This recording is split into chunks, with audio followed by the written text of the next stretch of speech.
my name is Paula and I'm a center guide here at Jakson Wetlands Preserve. The preserve was actually reclaimed in about 1988. When it was farmland, then it became a convenient dump, and then some people got together, named themselves Friends of Jakson Bottom, and reclaimed it for us. It has 725 acres and there's about 7 miles of trails.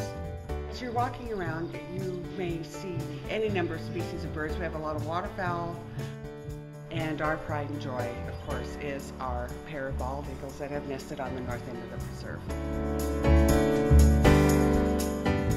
Hi, my name is Paula and I'm a center guide here at Jakson Wetlands Preserve, and this is my Eco Action Minute, and what's yours?